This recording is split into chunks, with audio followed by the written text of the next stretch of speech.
Hello everybody, CritCrab here with another story. This one is about stupid PCs. Now, as DMs, we are no strangers to players being really dumb sometimes, but take my word for it when I say that these players are the dumbest I have ever had the misfortune of reading about. This is also going to be a long story, so kick back, relax, and prepare yourself for an extra spicy tale of dumb players, bad circumstances, and players having a full-on mutiny against the DM. Roll post. This is a tale of how I was mutinied against during one of the first games of D&D that I ever ran. It is a story of stupidity and stubbornness, and nobody in particular will come out looking good, but at least I can say that I was trying my best. Plus, I had the excuse of inexperience on my side. As to the players, well, that's up for you to decide. A little background. I had played with the people in the group for a campaign before, so I was familiar with them from a PC perspective. Then the DM had a bit of a burnout and asked me if I'd be willing to run a game in his place. I was fairly new, but the few other games I ran before with other groups had gone well, and those PCs all had good things to say about how I ran it, so I figured I'd give it a shot. At the time, the game of choice among our group was 4th edition. I know, but it was the newest edition, and it was the game everyone had the books for, so I did my typical prep work for a new campaign. Got a story and a villain and starting town all worked out, and it was off to the races. Truthfully, I was very excited about the whole thing. I still had a lot to learn about being a DM, but I was enjoying the process. The cast of characters in this saga was as such. Names have been changed and all that good stuff. Jim was playing Flynn, an elf ranger who was just as laid back as Jim was in real life. He was the most experienced of the group, having been the previous DM, and he did a really good job helping me out when I needed it, since he had more knowledge of the rules than all the rest of us put together. He was super laid back and just kind of rolled with whatever happened, seemingly enjoying the ride no matter how apocalyptic things got.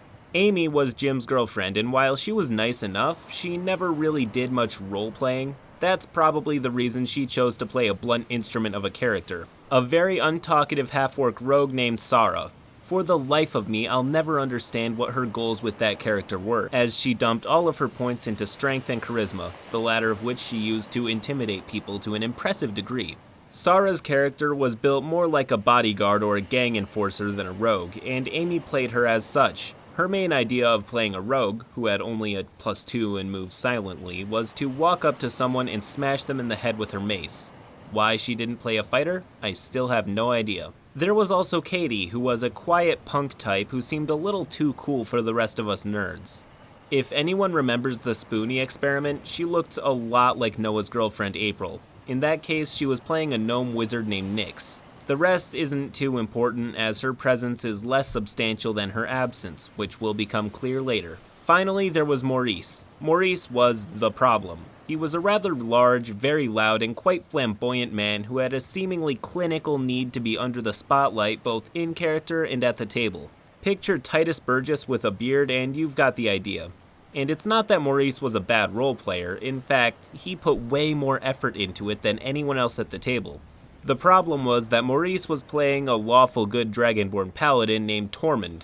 And Maurice played a lawful good paladin like the worst kind of annoying stereotype that you're thinking of right now when I say the words lawful good paladin. Tormund would walk right into bandit camps while proclaiming everyone was under arrest with no plan or strategy, and the rest of the party had better quickly scramble to back him up because there was simply no stopping him once he saw injustice.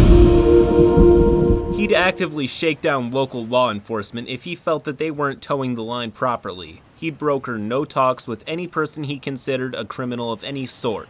No, they were to immediately submit to his divine authority! Or he'd draw his long sword, and yes, every single time he did that, it led to confrontations, collateral damage, and needless deaths. But hey, Tormund was simply doing Bahamut's will, so he was just playing in character! In short, Maurice played Tormund like a lawful stupid asshole!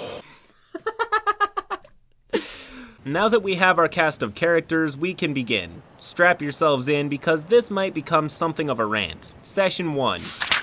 The setup was painfully standard. 4 adventuring strangers just happened to meet in a town besieged by problems. I even had them meet in a tavern. Ugh, that is still embarrassing to admit. That one is totally on me. Anyways, the town was in the center of a farming community that had recently been experiencing a significant increase in the number of raids by orcs, and the local guard were at a loss as to explain it. What was happening behind the scenes was that there was an orc war boss who had beaten all the other clans in the area into submission, killing any who threatened his power, which he had done easily since this guy was the biggest and the baddest. He was meant to be the big bad for the opening act, a prelude to greater things to come as PCs all work together and become a team.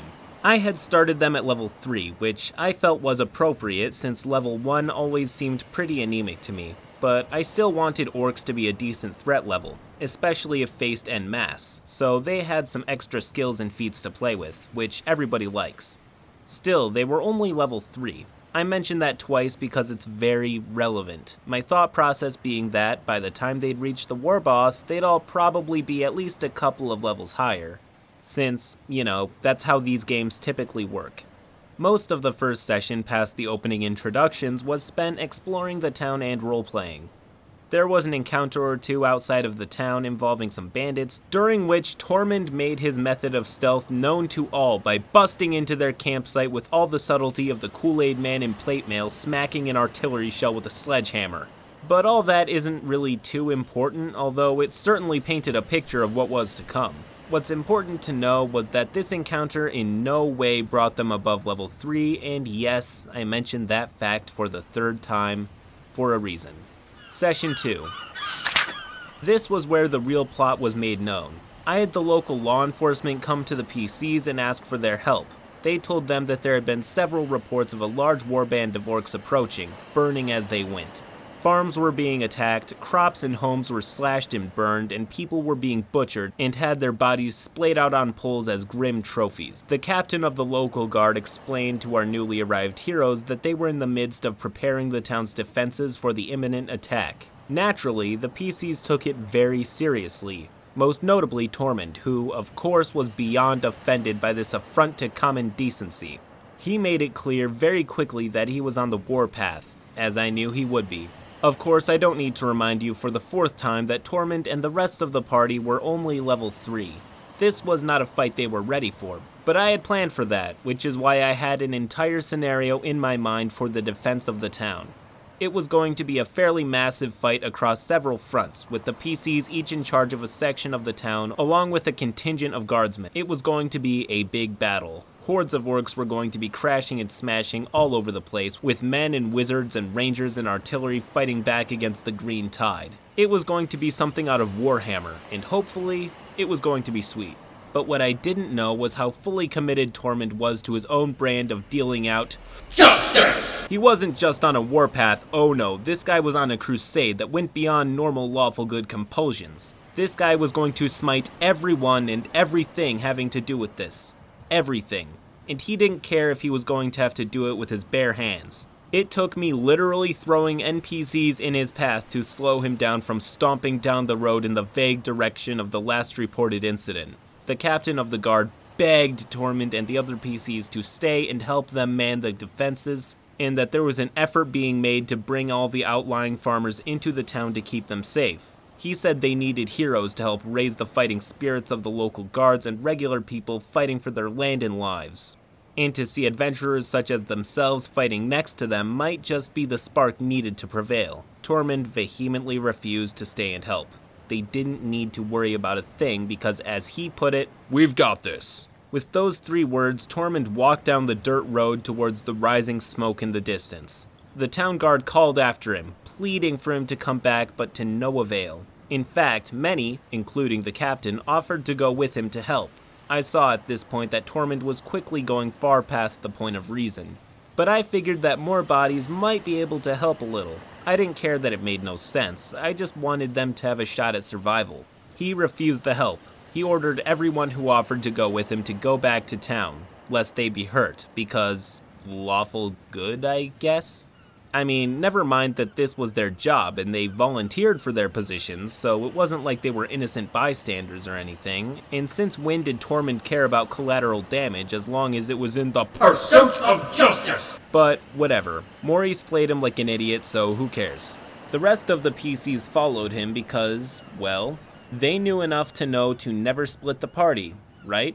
I feel it necessary to add at this point that this was Nyx's first session with the group. She really didn't have much to do since it was pretty much all role-playing, and she wasn't very clear on how it all worked since this was her first exposure to D&D. Because of all that, I wasn't expecting her to be the voice of reason here, but I knew I needed to do something to stop this madness from proceeding. I had a delusional, out-of-control PC on my hands, and I needed to curtail this train wreck before it got worse. As they slowly walked down the dirt road, I described the rising plumes of smoke in the distance. Dark and angry, rising slowly as if they were laden with the bodies of the dead and burned. Flynn took the initiative to climb a nearby hill and take a look with his elvish eyes. Seeing as it was daylight on rolling plains, I didn't even make him roll for the check. He saw the orcs marching steadily down the road in a fat, black column. They were merely a few miles away. There were at least 50 of them. This, I reasoned, had to knock some sense into the PCs. Flynn ran back to the group and told them as much. "Hey guys," he said, "there's a lot of them coming, like 50, a lot." Tormund nodded as if in deep thought. "Good," he said after a pause. "That means we'll have a decent fight." He continued marching down the road. I sighed internally, although it was very likely out loud. I had to say something. Now, I need to make clear something right here. I'm not out to destroy my players. I'm really not. I want them to win. Otherwise, what's the point? That being said, I'm not going to hand them victory on a silver platter. If they make stupid decisions, then they're going to suffer the consequences of those actions, at least within reason. Like I said, I'm not looking to smash them. We're all here to have a good time. But as a DM, I'm here to tell a story. And if in my story there are moments when the entire thing is about to go up in flames because of PC stupidity, stubbornness, or ignorance, well, then I feel like it's my duty to say something. As much as I don't want to interject in that way, but this was one of those times. "Guys," I said, "I'm talking to you as me right now, not as the DM, as me. Real talk. What you're doing is a bad idea. Like, a really bad idea." "Well, what do you think we should do?" asked Sarah. "We're not going to let those orcs burn everything down, right?" "Of course not," I said, "but there are ways to go about it. The captain of the guard told you several times, pleaded with you, in fact, that your presence at the city walls would be of great help." "That's true," said Flynn with a smirk. He seemed to be agreeing with me, but didn't seem to be too passionate about defending his position one way or another. Then Tormund stared daggers at me and opened his mouth. "I will not allow them to live." I literally threw up my hands at this point. I couldn't believe how obstinate he was being. "Dude, there's like 50 of them." Then he said what was the second most insulting thing he had said to me during this whole debacle. "Don't worry, we'll be fine." Oh, and by the way, in case I needed to remind you all for the 5th time, they are all level freaking 3. Like I said, I'm not out to crush my PCs, but sometimes they just have it coming. Let nobody say that I'm a DM who will allow disrespect of that nature to go unchallenged, because let's call his behavior for what it was. Disrespectful. He called down the thunder and he was going to get a little lightning. And as incredible as it may seem, it got worse. Way worse. Session 3. I won't lie, I was quite angry with the way everything had gone down, but after cooling off a bit, I reasoned that a tough but winnable combat might be enough to make our stubborn paladin realize that he was in over his head. No, it wouldn't. That would actually have the opposite effect. It would teach him that even the most desperate battles would be winnable if he was pig-headed enough, to quote a commenter. Maybe he'd finally realize that being a pig-headed battering ram with a superiority complex wasn't in the party's best interest, so I spent the next week forming an encounter that would be both challenging and fair. Although based on their actions, I decided that the deck should certainly be stacked against them since they flippantly rushed headfirst into serious danger. Of course, I couldn't put them against the actual column of orcs, that would have been an outright slaughter, but I still wanted to humble them, specifically Tormund. So I decided to present them with an ambush-type situation and see how they deal with it. I arrived at the session, books in hand, and ready to get rolling. I did notice, however, something amiss. Katie was not there. I was usually the last to roll in because of my job, so for me to beat someone else there was unusual. I had not heard anything though, so I was confused. "Where's Katie?" I asked. "Oh, she couldn't make it tonight," Jim said. "Looks like you'll have to run Nyx." "I don't have her sheet," I said. "Well, I guess we'll just have to go on without her." I was at a loss as to what to do. I didn't want to push the game back to next week, especially since the rest of us were already there, but I had balanced the encounter for the full party, and I had never had to adjust a fight on the fly before. Looking back, I would say that I should have just winged it and ran Nyx in the back and had her throw some level-appropriate spells. But at the time, it really didn't seem like an option. I truly did not know how wizards worked at that point, at least not enough to run them in combat, and wasting time doing a crash course before the game even started was not something I wanted to do. I left it to the PCs to choose. They decided that Nyx would have the dreaded blue thumb disease that day. It was not a good start to the encounter. I leveled with the players once more as we sat down to begin. I had to give them one last chance to do something, anything different. "Guys," I said to them, "I'm not going to lie to you. This fight could get really bad, and you're going in a man down. You have no spellcaster among you, no area control. Are you sure you want to continue forward down that road?" I know I don't even have to tell you what Tormund said. They came across a series of rocky outcroppings which rose up on either side of the road, forming a little valley. Sitting in the middle of the road, right in the middle of this little valley, was a strange sight, a single wooden barrel. And peeking out from behind that barrel was a very nervous-looking goblin holding a torch. For those of you who played Warcraft back in the day, yeah, that's exactly where this is going. The party sees this situation in front of them and pauses briefly to think of what to do. Flynn says to Tormund and Sara, "Well, this is clearly a trap." The others nod, and for the briefest of moments, I feel like I can see some creative gears turning in their heads. Perhaps they might come up with a way around. I draw my sword and walk right up to him, demanding that he stand down and reveal the location of the rest of his foul kindred, Tormund boldly cries, placing his miniature right in front of the goblin. Well, let nobody say that I didn't give them a chance. Shaking my head and letting out an exasperated sigh, I move Tormund's miniature 10 feet back from the barrel and tiredly say, "You get to about here," loudly proclaiming your challenge when the goblin lets out a terrified yelp and jams the torch into the top of the barrel. This ignites the gunpowder inside, causing a large explosion which liquefies him and sends you flying backwards 10 feet. You are now prone and take 13 points of damage. Everyone roll initiative. From the other side of the newly formed crater comes a modest assortment of about 3 orcs, 4 goblins, and a goblin shaman. It may have been plus or minus 1 or 2, it was a long time ago. The important thing is that it was not nearly as many enemies as it could or should have been given the narrative situation, but it was more about the tricks I had up my sleeve involving that shaman. Flynn won the initiative and hopped up on top of one of the rocky outcroppings. He took a shot and might have hit an orc or killed a goblin, but the next in line was the shaman, and his very first action was one of his spells. He cast blindness on Flynn, which made sense since he was the only ranged combat guy, and nailed him. Flynn failed his save, and thus began one of the only aspects of this encounter which was completely down to bad luck instead of bad tactics. The goblins then started running at the blind ranger like a pack of hungry dogs. Meanwhile, down in the valley, Sara had charged into the new crater with her mace swinging, smacking around an orc while Tormund crawled up off his back and joined her. The first round of combat went to them as they did some moderate damage to a couple orcs. But then the second round began. Flynn failed his save against blindness roll again and was left very much exposed, useless and defenseless. The goblins were upon him and it was not looking good. Then the shaman went again. This time he cast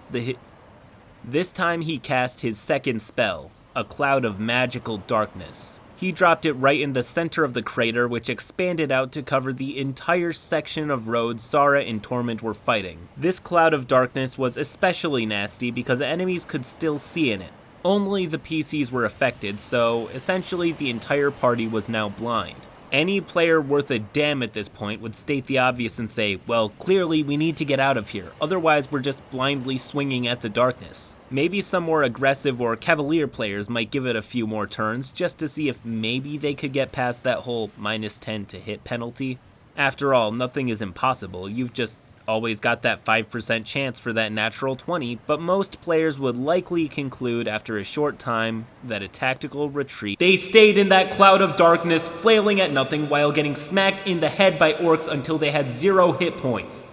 It was the most baffling thing I'd ever seen. They hit nothing. Hell, factoring in the DC modifier given by the darkness, the orcs' AC, and their own measly level 3 hit-to-hit bonus, I'm not sure anything outside of a 20 could have hit anything. But they just kept swinging like they were trying out for the Mets. Even when Tormund and Sara were both under half health, they just kept going. Poor Flynn kept failing his save against blindness, which he never did make, and he was the first one down, having been hacked to bits by goblins laughing while they stabbed the silly, blind, flailing elf, but at least he had an excuse. He had a spell in his eyes. I remind you all, and in fact I did remind Maurice and Amy, that the only reason they couldn't see was because they were in this magical cloud. All they would have to do is, leave the cloud and they would be fine. But this, apparently, was not an option. Apparently, leaving the cloud for some silly factor like sight was against Tormund's personal code of ethics or some other stupid reason because he would not leave that cloud. He stayed up that thing's ass like it owed him money. It was a mess. Poor Flynn was being scraped off the side of the rocks, Sara was nearly down, Tormund was looking real bad, and the orcs had barely taken damage. I shook my head and looked at Maurice and said, "Dude, just leave the magical cloud. You're fighting shadows here, you're getting killed." Maurice simply curled his lip and said, "No, this is personal now." "Why do you need to beat them in a magical cloud of darkness?"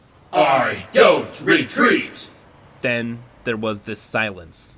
I looked at Maurice, then back at the map, then back at him, and nodded. "All right then," I said. "Here they come. Hope not seeing it coming makes it hurt less." And before the end of the next round, the entire party was down. It was my first total party kill. The table was silent for a bit. Maurice was staring down at the map like he was trying to drill holes in it with his eyes. Amy seemed confused that her hit points were at 0, and I think it was the first time that it happened to her. Jim was leaning back with a smirk on his face, shaking his head and chuckling. He knew that what had just happened was beyond dumb, but he was taking it in stride. Eventually, Maurice looked at me and said, "That was way too hard of an encounter. That was unfair. We should never have gone up against something like that. That was a terrible fight." That's when I got mad. For those keeping track, that was the most insulting thing he had said to me during this whole thing. I blew up at him. All the frustration I had over the last few weeks over the idiotic way he played his character came bubbling up. In hindsight, I should have been more diplomatic, but the sheer arrogance on display sent me over the edge. "Dude," I yelled, "I took it easy on you. Are you kidding me? I gave you every opportunity to not do what you did. I flat out told you what you were doing was a bad idea, but you did it anyway. You didn't listen. You think what you got was bad? You didn't come anywhere close to the actual orc force. You were so underleveled for what you were trying, and I tried telling you that, and you fought stupidly. You could have left that cloud at any time, but you didn't. I gave you so many opportunities to fix this, but every single time you refused because you play Tormund like he's a pig-headed asshole. So how, Maurice? How is this all my fault?" "It's true," Jim said with a smirk. "You did warn us many times." Maurice looked at his character sheet and grumbled. "Well," he said, "I guess I'll just roll up a new freaking character." "Oh no," I told him. I was still mad, but I had a plan brewing. "You don't have to do that. You're not dead." "What do you mean? I'm at 0. "Just because you're at 0 doesn't mean you're dead," I explained. "You've been captured, Tormund is still alive, so is Flynn and Sara. Trust me, I can save this, it'll be fine." Maurice then had this look of absolute anger come over his face. He scowled and said through gritted teeth, "I would rather you kill me than be captured." I rolled my eyes. I was so beyond done with this guy. "Fine then," I said. "Roll up a new character if you want. Just remember, I didn't make you do it." The session ended after that, and I went home to salvage this thing. The aftermath. I spent the next week coming up with a plan that I actually ended up really liking. I reasoned that the orcs would capture them and take them back to their main camp, which would be lightly guarded since most of the best warriors were out raiding and attacking the town. This seemed like a great opportunity to give Nyx something to do since she hadn't been in the battle. Perhaps our little gnome wizard could use her spells to rescue the others in a creative way, which would give Katie a cool introduction to D&D, make her feel important, and give her character a connection to the others. And hopefully, Tormund might take a lesson in humility from it, as his stubborn ways led to the town being less defended than it should have been. Character development. What a concept. This was going to be great. Despite a disastrous couple sessions, I was looking forward to getting the campaign going down an interesting path. I arrived at the next session with a hand-drawn map of the orc encampment, ready and excited to begin. When I arrived, I was told that they all had decided that I was no longer going to be running the campaign. Jim was going to take over, and we were going to start a new game. I was welcome to roll up a character and play with them, but I was no longer going to be the DM. I had been given no warning and there had been no discussion. I won't lie, my feelings were very hurt by this. They still are, and if I'm being honest, all the time and work I put into the game didn't seem to matter to them. So it's not surprising that I very quickly fell out of touch with all these people years ago, as they clearly weren't exactly what I'd call great friends. I still don't know exactly why they felt I had been so unfair to them, but I figure it was mostly down to a serious lack of self-awareness on top of a very bad misunderstanding of how to play a lawful good paladin. Still, I did roll up a character who ended up being one of my all-time favorites, and I did play a campaign with them. They all played the same characters again, so Maurice was once again playing Tormund the Dragonborn. And no, he had not learned a goddamn thing. The end. TLDR. Lawful stupid PC gets a low-level party on a warpath towards a horde of orcs. Party literally runs around blindly until they die. PC blames DM for his bad decisions, DM is ousted, and no lessons are learned. And post. Well, here we have the textbook definition of the term lawful stupid.